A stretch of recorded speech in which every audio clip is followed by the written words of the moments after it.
السلام علیکم ورحمت الله وبرکاتو دوستانو، الله دې وکړي چې روغ جوړ خوشحاله او سوکاله اوسئ. یو وار بیا دانیال ثاقب کامرانزی ستاسو په درانه چوپړ کې یم. دوستانو، تاسو دا وخت د پښتو یوټیوب چینل پښتانه خپرونه ګورئ. نن زمونږه څلورمه برخه د پښتني قبیلې یا د پښتنو قومونو د دې لړۍ څلورمه برخه وړاندې کوو. په څلورمه برخه کې په نهم نمبر باندې ادرایمزي دي. دوستانو، نن به تر 18 نمبر قبیلې پورې وړاندې ځو، د نهم نه تر 18 پورې. نو مخکې له دې نه چې زه د عبدالرحیمزو په تاریخ باندې پیل وکړم، نو که تاسو زمونږ یوټیوب چینل پښتو ټي وي نه وي سبسکرایب کړی، زمونږ ټي وي سبسکرایب کړئ ترڅو زمونږ ټولې ویډیوګانې تر تاسو در ورسیږي او له هغې نه یو څه معلومات ترلاسه کړئ. دوستانو، د پښتو ټي وي موخه دا ده چې د پښتانه پخپله پښتنو ته او هم د نړۍ نورو قومونو ته یا په افغانستان کې نورو قومونو ته ور وپېژنو چې پښتانه څوک دي، څومره قبیلې پکې دي او دا قبیلې په کوم ځای کې استوګنه لري. نو راځو ادرایمزي یا عبدالرحیمزي. که چیرې د ادرایمزیو د نسب شجره وګورو، نو جوته به شي چې دوی غلجي پښتانه دي، یعنی د دغې قبیلې خلک د غلجیو پښتنو یو ښاخ دی چې زیات شمیر خلک یې د لوګر ولایت په بېلابېلو ولسوالیو کې استوګنه لري. یو شمیر عبدالرحیمزي د لغمان ولایت د قرغیو په ولسوالۍ او د عزیز خان کس په سیمه کې میشته دي. ادرایمزي خورا زړور، توریالي او میړني خلک دي. د روسي یرغلګرو او تېري کوونکو پر خلاف یې د مبارزې سنګرونه تاوده ساتلي دي. د عبدالرحیمزیو قبیلې یو شمیر خلک کوچیانی ژوند هم لري. د دغې قبیلې یو شمیر خلک د سوداګرۍ او راکړې ورکړې کارونه هم سرته رسوي. د ادرایمزیو د قبیلې په نامتو مشرانو کې یو هم عبدالمالک خان عبدالرحیمزی و چې د افغانستان د ټولواک اعلی حضرت محمد ظاهر شاه د واکمنۍ په وخت کې د افغانستان د مالیې وزیر تیر شوی دی. دا و د عبدالرحیمزیو په اړه لنډ معلومات. 10 نمبر ادوزي. ادوزي د پښتنو د سربڼي په ټولنیزې ډلې پورې یوه اړوند قبیله ده چې د پنجپای څانګې پورې اړه لري. د دغې قبیلې شمېر 5000 کورنۍ ښودل شوی دی، خو د شوروي مشهور اتنوګرافر ستانیشفسکي اتنوګرافیکو معلوماتو له مخې د 20مې پېړۍ په نیمایي کې د دوی شمېر 14000 تنه ښودل شوی دی، چې زیاتره یې د کندهار د معروف په ولسوالۍ، د ارزګان ولایت د دهرارود په ولسوالۍ او همداراز د هلمند ولایت د ګرمسیر په ولسوالیو کې میشته دي. 11 ادین خیل. ادین خیل په اصل کې غلجي پښتانه دي او په سلیمان خیلو پښتنو چې یوه خورا غښتلې قبیله ده ورګډېږي. د دغې قبیلې اکثره خلک د پکتیکا په مرکز شرنه او د پکتیا ولایت د زرملې په ولسوالۍ کې چې په زرمت سره هم مشهوره ده استوګنه لري. د دغې قبیلې یو شمېر خلک د غزني ولایت د ګیرو په ولسوالۍ کې هم استوګنه لري. دا و ادین خیل. اوس راځو اسماعیل خیل. اسماعیل خیل په اصل کې د کرلاني پښتنو په ټولنیزې ډلې پورې یوه اړوند قبیله ده چې د خوست په ولایت کې د شمال سیند په جنوبي کنډو مندوزیو ته نږدې میشته دي. د مندوزیو د قبیلې لویدیځ ته ځدراڼ او جنوب ته یې د تڼیو قبیله پرته ده. د مندوزیو د قبیلې په ختیځ او د شمال سیند په شمالي څنډو کې هم اسماعیل خیل استوګنه لري. اسماعیل خیل اکثره د کرنې په چارو بوخت دي. یو شمېر خلک یې دولتي دندې هم سرته رسوي. د دوی یو شمېر په عربي هیوادونو لکه سعودي عربستان او کویت او یو شمېر یې هم د خلیج په هیوادونو لکه متحده عربي امارات، قطر، دوبۍ، شارجه، ابوظبي او د خلیج په نورو ښارونو کې په مزدورۍ او غریبۍ بوخت دي.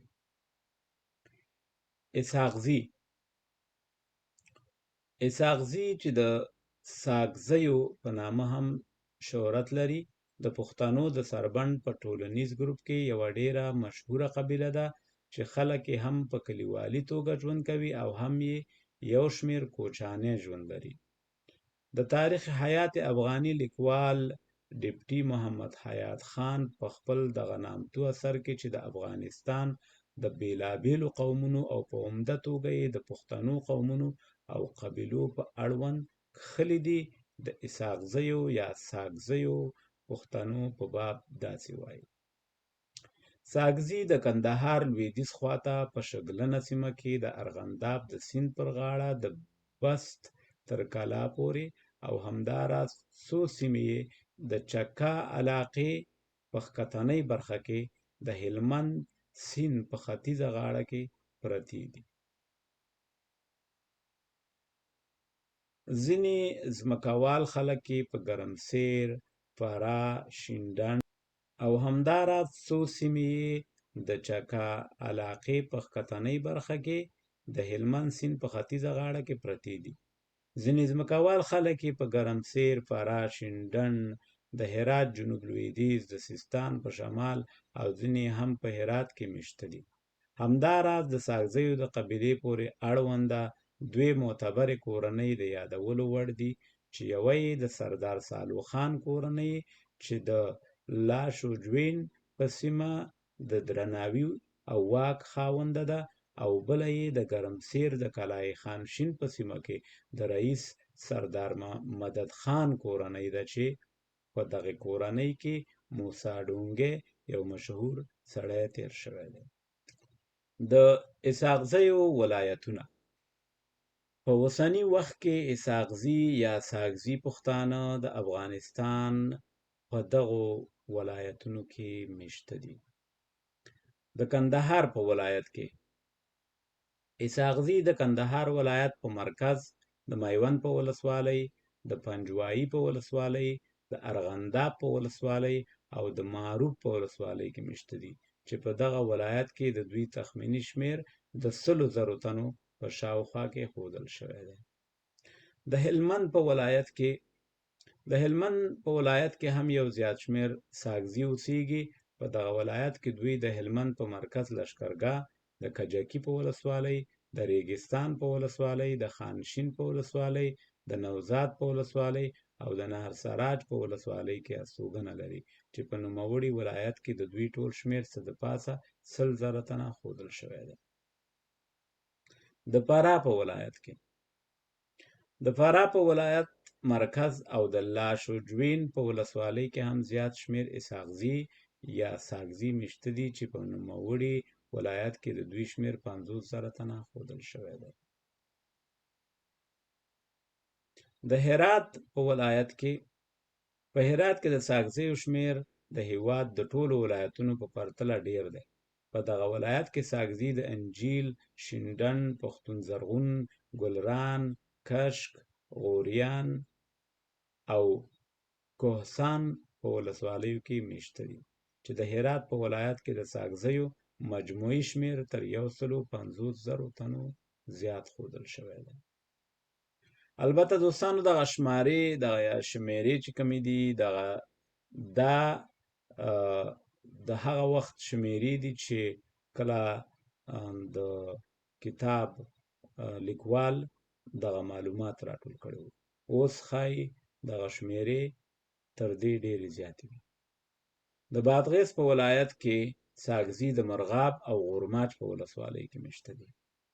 په فاریاب ولایت کې او په تېره بیا د پښتونکوټ په ولسوالۍ کې ساګزي پښتانه اوسي. د کتاب لیکوال وایي چې کله په 1450 کال میمنې ته تللی وم، نو ما د میمنې د لویدیځ 15 کیلومترۍ کې یو شمېر کوچیان ولیدل چې په کیږدیو کې اوسېدل او ځانونه یې اسحاقزي بلل. د جوزجان په ولایت کې هم اسحاقزیو یو شمېر کورنۍ مېشته دي. د بلخ په ولایت کې هم یو زیات شمېر ساګزي استوګنه لري چې د حیات افغاني مؤلف د دوی شمېر په 1865 عیسوي کال کې چې له نن نه 153 کلونه پخوا کېږي، د دوی شمېر د بلخ په ولایت کې تر 1000 کورنیو زیات او په ټول افغانستان کې تر 11,000 کورنیو نه زیات ښودلی دی. په 14 نمبر باندې اکاخیل. دوستانو، زموږ دا لړۍ چې کومه را روانه ده، دا د پښتو الفبا په سلسله باندې روانه ده. نو کوم نومونه چې راځي هغه به د پښتو الفبا په نمبر باندې راځي.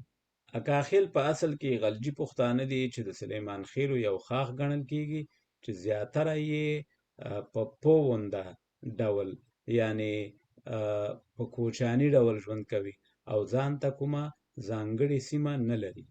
دوی اکثره په کیږدیو کې ژوند کوي او د ټغرو، کیږدیو او جوالونو په اوبدلو کې ښه مهارت لري.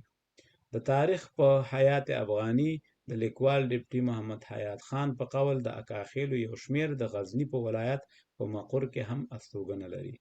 یو شمېر اکاخیل په افغانستان باندې د شوروي یرغل وروسته له هېواده ولېږدېدل او پاکستان ته کډوال شول چې د هغه هېواد په مختلفو ښارونو لکه پېښور او کراچۍ کې استوګنه لري. اکاخیل زیارکښه خلک دي. ځینې خلک یې د سوداګریو په کارونو بوخت دي. د اکاخیلو ځوانان په اتڼ کې ډېر تکړه دي او د خوښیو او خوشحالیو او ودونو کې د دوی ځوانان چې ښایسته او اوږدې څڼې لري په خپلو ماهرانه اتڼونو سره محفلونه تاوده ساتي. د روسیې نامتو اتنوګرافر د اتنوګرافیکو څېړنو له مخې د اکاخیلو شمېر د 20مې زېږدیزې پېړۍ په نیمایي کې د 15,000 کورنیو په شاوخوا کې ښودل شوی دی. 15 الیاس خیل.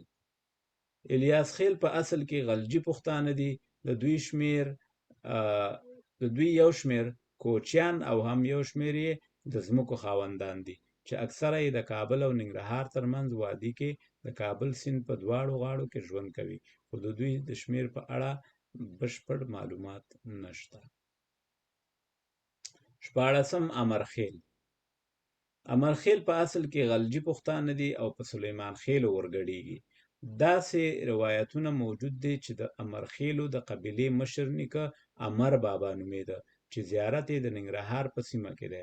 امرخیل د ننګرهار، میدان، لغمان، پکتیکا او جوزجان په ولایتونو کې مېشته دي.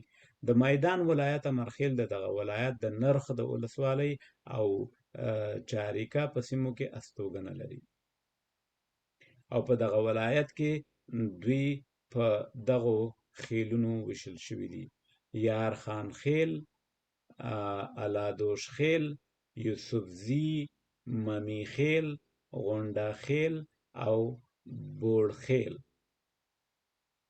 همداراز یو شمېر امرخیل د ننګرهار ولایت د سره رود ولسوالۍ د پیتاوي امرخیل په کلي کې چې د ننګرهار ولایت د درونټې بند ته نږدې موقعیت لري اوسېږي.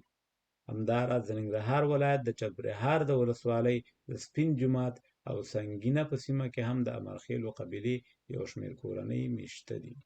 یو شمېر امرخیل د بامیانو په ولایت کې هم اوسېږي، خو هغوی کوچانی ژوند لري. د جوزجان په ولایت کې دوی د اقچې په ولسوالۍ کې مېشته دي.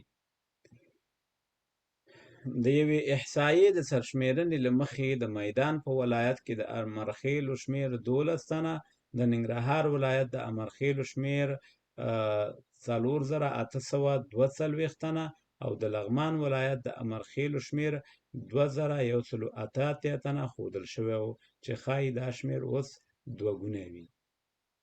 امرخېل میلمه پالونکي، غیرتي او د علم سره ډېره مینه لري. په دوی کې یو زیات شمېر ښوونکي، استادان، اکاډمیک او پوهان او نظامي منصبداران شته.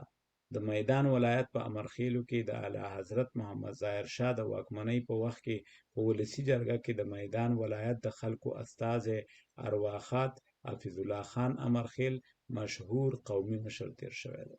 همداراز د هغه زوی خدای بخښلی سر محقق عزیز الله امرخېل د افغانستان د علومو د اکاډمۍ د ژبو او ادبیاتو د مرکز علمي غړی و چې په پښتو فولکلور کې یې د ستاینې وړ علمي خدمتونه سرته رسولي دي. 18 اورياخيل. اورياخيل هم په اصل کې غلجي پښتانه دي چې د دغې قبیلې زیات شمېر خلک د کابل ولایت د پغمان په ولسوالۍ کې استوګنه لري او په نوموړې ولسوالۍ کې د دوی مشهور کلي او سیمه خالداریو په نامه سره یادېږي.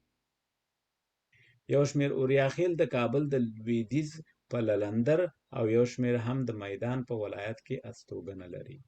یو شمېر اورياخيل د پکتیا ولایت د زرمت زرملې په ولسوالۍ کې هم مېشته دي. د لغمان ولایت اورياخيل د لغمان ولایت په مرکز مهترلام او دغه ولایت د قرغیو په ولسوالۍ کې استوګنه لري چې د 146 لمریز کال د هغې سرشمېرنې له مخې چې د مرکزي احصایې لخوا ترسره شوې وه، د لغمان په ولایت کې د دوی شمېر 12188 تنه ښودل شوی دی چې ښایي په دغه ولایت کې اوس د دوی شمېر دوه چنده وي. همداراز یو شمېر اورياخيل د کابل ولایت د قرهباغ په ولسوالۍ کې هم مېشته دي. اورياخيل میلمه پالونکي، زړور، غیرتي او په خپلواکۍ مین خلک دي. د روسي تېري کوونکو په وړاندې د غیرت او مېړنتوب کارنامې زموږ د ویاړلي هېواد ګران افغانستان د تاریخ ځلانده بابونه دي. دوستانو، دا و تر دې دمه د پښتني قبیلو یو څو قبیلې چې تاسو ته مو د هغې په اړه لنډ معلومات وړاندې کړل.